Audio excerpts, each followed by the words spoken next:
Bienvenue dans Journal de bord. Pensé comme un journal intime, ce podcast donne la parole à des jeunes et des moins jeunes, des célibataires, des couples, des banlieusards et des provinciaux. Leur vie ne se ressemble pas et pourtant, tous racontent un événement qui a chamboulé leur existence. Un ennui dans tous les sens du terme qui les a poussés à se questionner et se dépasser. Voici le portrait de ces ennuyés de la vie.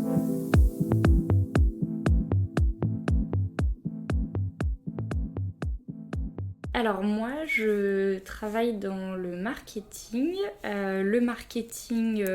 Mais un petit peu hybride avec du commercial. J'ai un parcours un petit peu atypique parce que j'ai fait des études de gastronomie, œnologie. Et puis ensuite, la vie a fait que je suis arrivée dans le monde des assurances. Donc absolument rien à voir avec le parcours de base et les 3 ans d'expérience que j'avais dans le chocolat. Depuis 4 ans, je travaille dans le monde des assurances. J'ai eu l'occasion de faire 2 postes dans la société dans laquelle je suis. 2 ans en tant que, disons, chef de projet, expérience client, ça veut tout et rien dire, les grands termes du marketing. Et depuis 2 ans, j'ai eu l'occasion d'évoluer sur un autre poste. Alors l'intitulé du poste, c'est chargé des projets commerciaux. Quand je me remémore il y a 4 ans en arrivant dans cette société, j'étais un petit bébé, j'avais pas du tout confiance en moi. J'arrivais dans un univers qui me faisait peur parce que grosse société, parce que grosse tour, grosses équipes. J'avais peur de pas être légitime de par mon âge,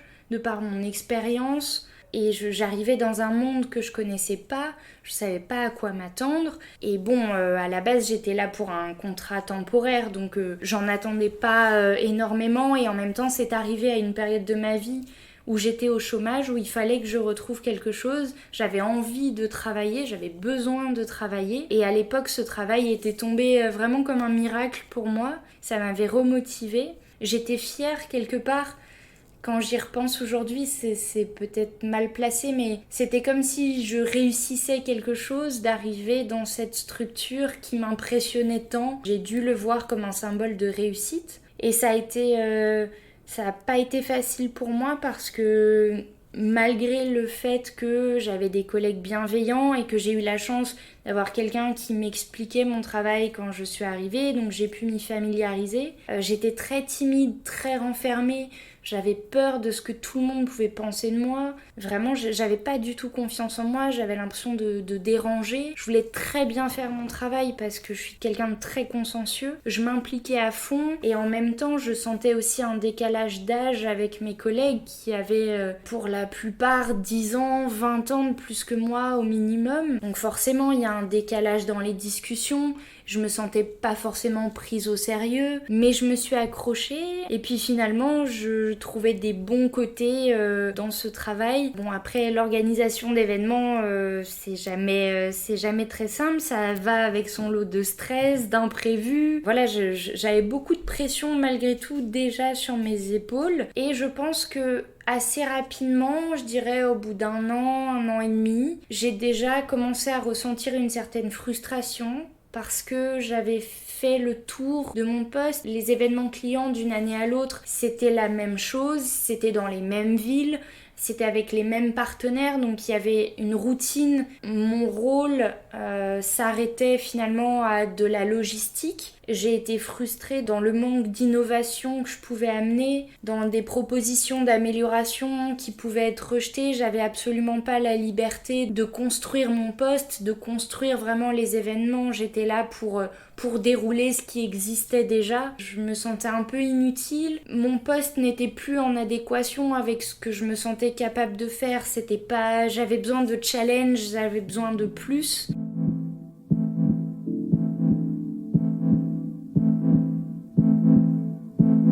Rapidement, il y a eu une opportunité d'évoluer sur un autre poste. Malgré tout, et ça reste positif, j'étais reconnue pour le travail que je faisais, j'ai toujours eu des bons retours de mes supérieurs, de mes collègues. Et donc, quand il y a eu l'opportunité d'un nouveau poste dans un autre service, on m'en a parlé et puis j'y ai réfléchi et j'ai réussi à me projeter. C'était un poste qui représentait un énorme challenge pour moi parce que c'était un poste qui touchait au projet de transformation de l'entreprise, que j'allais avoir affaire à d'autres interlocuteurs, à d'autres directions, que j'allais être mise beaucoup plus en avant. J'ai pu passer les entretiens et ça c'était pendant la période de confinement. Donc c'était pas évident parce que on était tous isolés partout dans le monde. Nous on était isolés dans mon entreprise. J'avais pas eu d'interaction depuis plusieurs mois avec celle qui allait devenir ma supérieure. Je ne savais vraiment pas à quoi m'attendre. J'ai passé un peu ces entretiens à l'aveugle, j'étais sur mon canapé et j'ai appris que ma supérieure me faisait confiance et me donnait ma chance. Et puis en fait, je me rends compte que on démarre le projet ensemble, mais que quand je suis dans les réunions, c'est elle qui parle, c'est elle qui coordonne, que moi je suis limitée à un bonjour, au revoir et que finalement c'est parce qu'elle a besoin que j'entende les choses pour finalement pas avoir à me les réexpliquer derrière et que moi ma contribution elle est minime et elle est pas à la hauteur de ce que je suis capable de faire et de ce que j'ai envie de faire. Et comme j'avais envie de m'impliquer plus, j'avais envie de monter encore en compétences, ça m'a frustrée d'être limitée à ce qu'on voulait bien me laisser en fait. Et je pense qu'un collaborateur qui est motivé, la pire des choses, c'est de le brider parce que la motivation, elle n'est pas éternelle. Arrive l'été 2021, ça faisait 1 an que j'étais sur ce poste. Il y avait déjà pas mal de frustration, mais le fait de pouvoir couper, on se dit il y a quand même des avantages, je peux profiter de mes vacances. Et en fait, ça s'estompe aussi vite que la reprise et que très rapidement, le stress, les projets, la frustration, tout ça se réaccumule beaucoup trop vite et finalement, à chaque fois, de plus en plus vite. Ça ne suffit plus. Et à un moment, je pouvais plus. J'arrivais plus à encaisser ce qui se passait dans ma tête. Je ne faisais plus la différence entre ma vie privée, ma vie professionnelle. Je rentrais le soir à la maison avec mes problèmes, avec mon stress, avec mes tensions. Ça se répercutait à la maison et j'arrivais plus à couper. J'angoissais de mon lendemain à venir et la tête elle bouillonne trop en fait. Les jours passent, les heures passent et la tête elle se vide pas. Peu importe ce qu'on essaye de faire, on s'en sort pas et on est rattrapé par toutes ces idées qui bouffent littéralement la tête et qui empêchent finalement après d'être innovant, d'être créatif, d'être motivé, que ce soit professionnellement ou même personnellement. J'avais plus envie de faire du sport, j'avais plus envie d'apprendre, de lire. Je rentrais chez moi et j'avais l'impression d'être vide en fait. Je ne savais plus ce que je faisais, pourquoi je le faisais, quel était le sens de tout ça. Et il y avait beaucoup de fatigue physique aussi, parce que forcément les heures elles s'accumulent, et donc ensuite le soir on sort pour compenser, donc on dort pas beaucoup, et malgré le fait d'être jeune, on reste humain, on a besoin quand même de se reposer, surtout dans un environnement où il y a beaucoup de pression, où on peut pas se permettre d'arriver le matin et d'être fatigué. On nous demande d'être à fond tout le temps. Il y a un moment où le corps, la tête, elle dit stop, on n'arrive plus à réfléchir. Je savais même plus ce que je faisais. J'étais confuse dans mes mots. Parfois dans ma vue, j'avais l'impression d'avoir vraiment des maux de tête, des migraines qui m'empêchaient de voir clairement. Les phrases, elles avaient plus de sens pour moi. Et j'avais l'impression de regarder mes journées passées comme si je regardais ma vie d'un point de vue extérieur et que je m'y reconnaissais plus. C'est là où je me suis dit, non, en fait, il faut prendre du recul et il faut aller voir quelqu'un et en parler. Je suis peut-être folle ou je suis peut-être trop jeune pour ressentir déjà ce genre de choses parce qu'il y a des mots forts comme burn-out dont on entend beaucoup parler de plus en plus dans notre génération, dans notre société. C'est un mot, on met beaucoup de choses derrière, ça fait peur. On se dit, non, je fais pas un burn-out, je suis peut-être un peu fatiguée ou je suis trop jeune pour faire un burn-out, c'est pas possible, je peux pas déjà maintenant me retrouver dans une situation comme ça. Et même si on rejette ce mot, ça nous fait peur, on n'a pas envie d'être mis dans cette catégorie parce qu'on en voit autour de nous aussi et parce que moi j'en avais dans mon entreprise et que les gens parlent sur les gens et que quelqu'un, un tel il a fait un burn-out, les gens sont jugés, on n'a pas envie d'être catégorisé là-dedans, donc on balaye un peu tout ça et en même temps la réalité rattrape toujours au bout d'un moment, donc j'ai eu besoin d'en parler pour clarifier ce qui m'arrivait, pour me dire que j'étais pas forcément folle et surtout pour trouver une solution pour que ça s'arrête parce que je me sentais plus capable de continuer et je refusais que ça me détruise la vie en fait.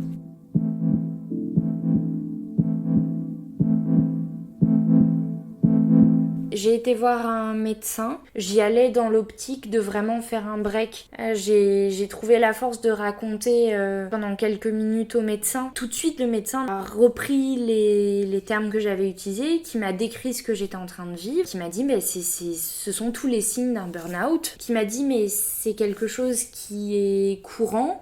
Il faut pas que vous culpabilisiez, il y en a de plus en plus. Quelque part, j'étais pas un cas isolé, donc la culpabilité, elle a mis du temps à partir, mais en tout cas, le médecin m'a rassurée sur le fait qu'il fallait pas avoir honte de ressentir ça, mais qui a tout de suite employé le terme, vous faites un burn-out, et donc on va vous arrêter, parce que là, c'est plus possible. Et très rapidement, il y a aussi les prescriptions qu'on m'a fait, qui, moi, m'ont fait peur parce qu'il y a certains médicaments qui sont associés à des choses très lourdes. Et quand on repart avec une ordonnance avec ce genre de médicaments, on réalise que ça va pas du tout. Ça ajoute de la gravité et quelque part de la lourdeur à la situation. Et en même temps, le diagnostic, entre guillemets, il tombe et il faut que je prenne soin de moi. C'est surtout ça. C'est le déclic de... C'est grave, ça peut être grave, ça pourrait être plus grave. Il faut stopper, il faut faire un break et il faut prendre soin de soi parce que c'est beaucoup plus important qu'un travail. Le médecin a décidé de m'arrêter 3 semaines. Malgré le fait que j'y arrivais à ce rendez-vous dans l'optique de faire un petit break parce que j'en avais besoin, je me disais peut-être 1 semaine ce serait déjà bien. Et en fait, la première proposition que le médecin m'a faite, c'est mais je vous arrête 1 mois. Et j'ai trouvé ça énorme. Et à nouveau, c'est la culpabilité qui revenait parce que tout de suite, cette pression que je me mettais à moi-même, je me suis dit mais non, je peux pas lâcher mes projets.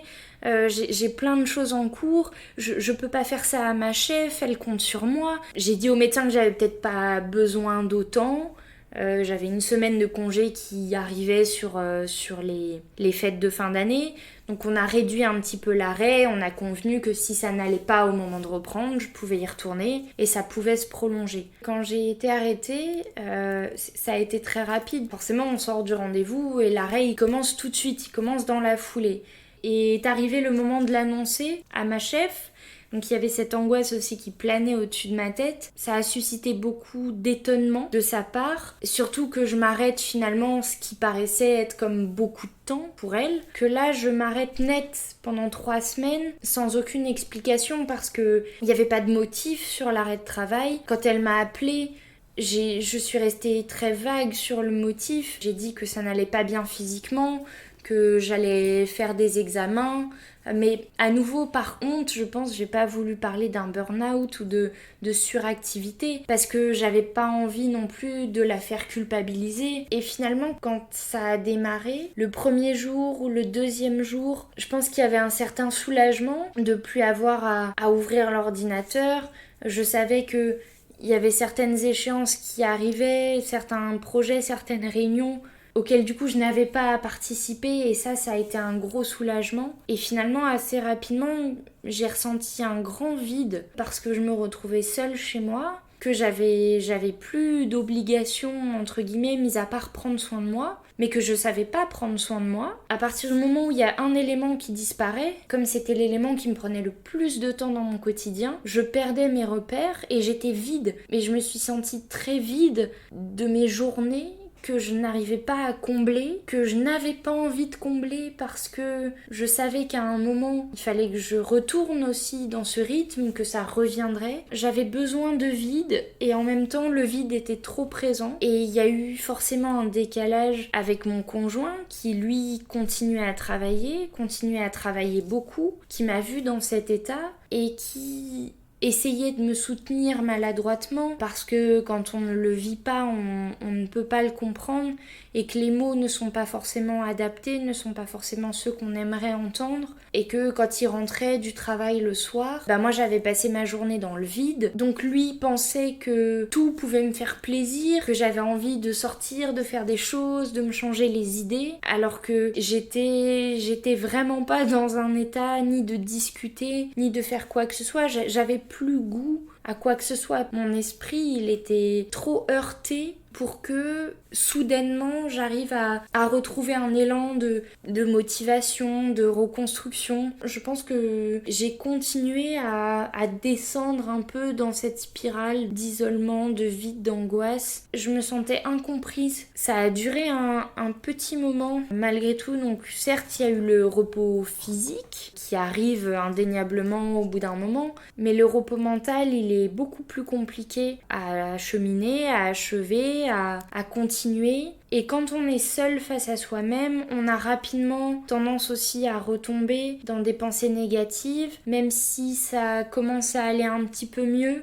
Et il m'en fallait pas beaucoup pour que je retombe dans mes angoisses, pour que je me dénigre, pour que je me dévalorise, pour que je culpabilise de ce que j'étais en train de faire subir à mon entreprise, après toute cette implication, que c'était lâche de ma part. Donc ça n'a pas été un moment de soulagement complet, ça n'a pas été des vacances, loin de là. Et je pense qu'avec le temps qui a passé, c'est surtout auprès de mes amis que j'ai trouvé le réconfort et le soutien, parce que c'était des gens extérieurs et en même temps c'était des gens qui me connaissaient. Et moi j'avais besoin de parler à des gens en qui je pouvais avoir confiance et qui connaissaient mon passé, qui n'allaient pas forcément s'arrêter à ce que je voulais bien leur raconter, qui prendraient pas forcément de pincettes pour me dire les choses non plus, mais par contre je savais qu'il y avait que mes amis qui en une phrase arrivaient à me redonner de la joie de vivre, de la motivation, de l'espoir. Et donc c'est à force de voir mes amis que je me suis remotivée, que finalement je suis repassée au-dessus de ce nuage noir que j'avais au-dessus de la tête. J'étais dans ma zone de ciel bleu et une fois retournée dans ma zone bleue, j'ai retrouvé la motivation d'y retourner. Je sais pas réellement dire d'ailleurs comment j'ai pu me relancer là-dedans.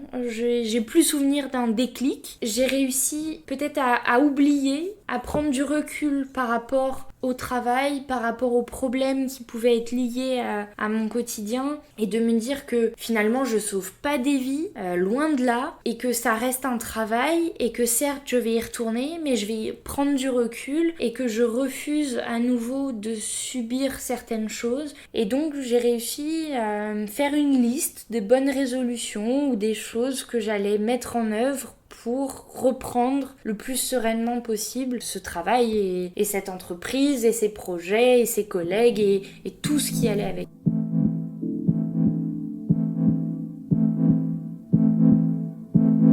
J'ai repris le travail début 2022. Alors je ne sais pas si c'est cette coupure, ce break, si ma responsable a réalisé certaines choses ou si moi j'ai pu prendre du recul. Mais malgré tout, on a fini par trouver notre équilibre et j'ai pu avoir plus de place qu'avant et où je me suis sentie plus épanouie. J'avais envie à nouveau de m'impliquer parce que je sentais que j'étais valorisée, que j'étais mise en avant, que mon travail pouvait avoir un impact. Et donc je me suis sentie utile. Ça me faisait du bien à nouveau. Et puis comme les choses ne durent jamais éternellement, évidemment, il y a une épreuve personnelle qui m'est arrivée, qui a été très dure, puisque c'est la perte d'un être qui m'était très cher et qui était voire le repère le plus important pour moi. Et donc cette épreuve personnelle a été très compliquée à gérer. Ce qui pouvait être source de problèmes quelques mois auparavant, c'est retrouver être le soutien face à cette épreuve personnelle,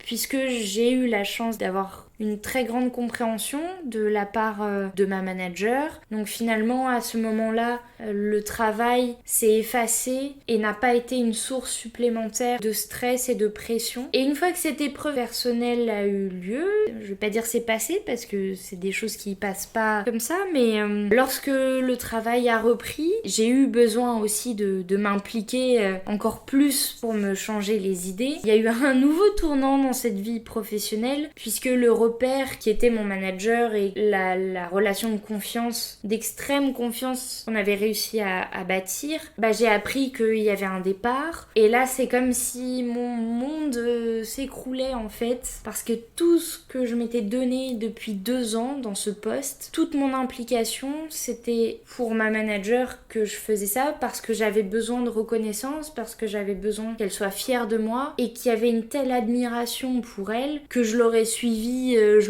n'importe où, dans n'importe quel projet, que j'avais trouvé, même si au départ ça avait été très compliqué, un binôme et que je me sentais reconnue bien au-delà de tout ce que l'entreprise pouvait m'apporter et que c'était réellement ça ma vraie récompense. Il y a eu ce chamboulement où j'ai réalisé que c'était la fin d'un cycle. Après ce chamboulement, j'ai réalisé que j'allais plus avoir son soutien, j'allais plus avoir son appui et que donc tous les projets qui me frustraient de plus en plus, sur lesquels il y avait beaucoup de tensions, même au sein des équipes, que j'arrivais à passer au-dessus de ces tensions et de ces projets grâce à elle. Et qu'une fois qu'elle était mise de côté, je me retrouvais seule pour porter ce que nous deux on avait construit depuis 2 ans ensemble et que ça allait pas être évident et que j'en avais pas forcément envie. J'ai eu l'opportunité de discuter avec ma hiérarchie de la suite des événements et que j'ai réalisé qu'on me proposait de récupérer une grande partie de la charge sans contrepartie et qu'on comptait sur moi pour finalement faire un intérim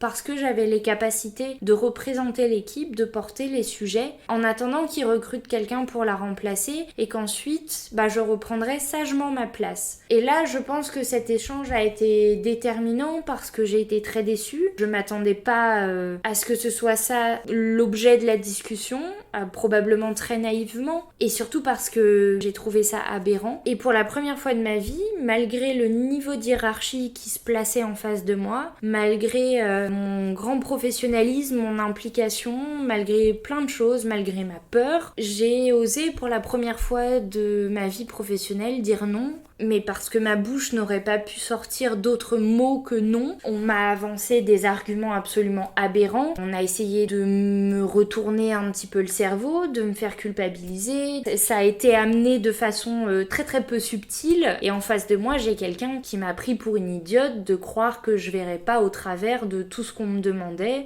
Du peu qu'on imaginait pour moi après, c'était absolument pas une opportunité, une possibilité d'évolution. Et donc j'ai su dire non, que c'était pas possible pour moi, que je ne pouvais pas prendre plus et que je ne voulais pas prendre plus. Et en ça, j'ai été fière de tenir tête et surtout d'être droite, de rester intègre avec moi-même, avec mes valeurs. Et sachant tout ce que j'avais traversé les mois précédents, ce burn-out intellectuel, physique, psychologique que j'avais eu à cause de ce travail, il y a certaines choses que j'étais pas capable d'entendre et qui me paraissaient vraiment au-delà de l'acceptable.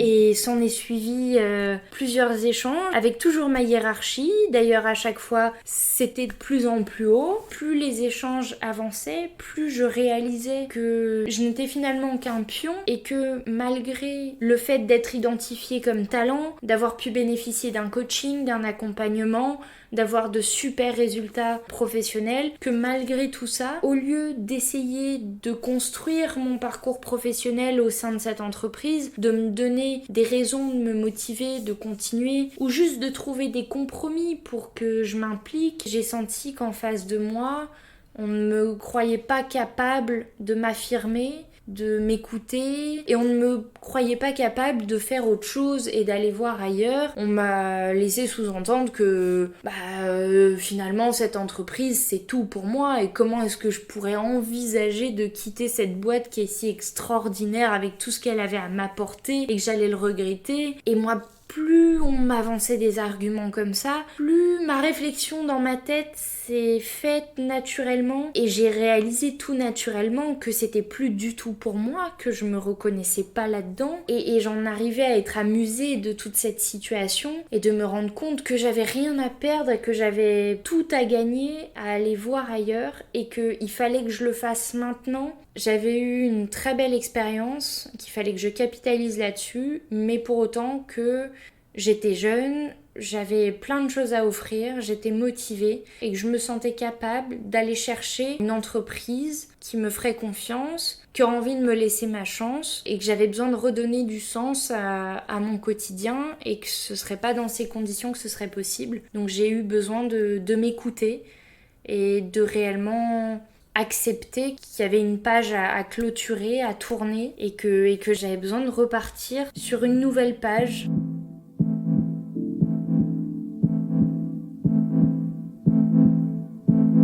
Donc j'ai décidé de mettre fin à mon contrat, de démissionner tout simplement, sans savoir ce que j'allais faire après, en prenant le risque de pas avoir de sécurité derrière, alors que j'ai toujours reçu une éducation où le travail, la sécurité, c'est primordial. 1 an, 2 ans avant, j'aurais été incapable de faire ça, parce que quitter un CDI sans avoir de sécurité, de parachute derrière, c'est très risqué, surtout aujourd'hui. On sait pas de quoi sera fait l'avenir, le contexte géopolitique, le contexte climatique, il y a beaucoup de tensions, il y a beaucoup d'éléments qui peuvent perturber le monde professionnel, notre monde, et ça me ressemblait pas de prendre un tel risque. Et malgré tout, c'était plus fort que moi. J'ai jamais été autant en phase avec moi-même, avec mes valeurs, avec ce que je ressentais, et je sais qu'il y a autre chose qui m'attend derrière, et d'avoir ce champ des possibles, cet énorme point d'interrogation,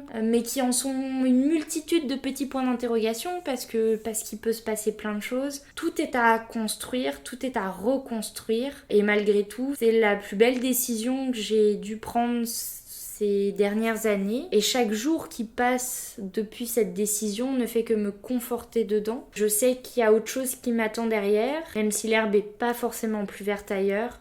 Au moins, je sais la page que je tourne, et ça, c'est déjà un grand pas pour moi, c'est un cadeau que je me fais, et tout est possible, et ça, c'est merveilleux.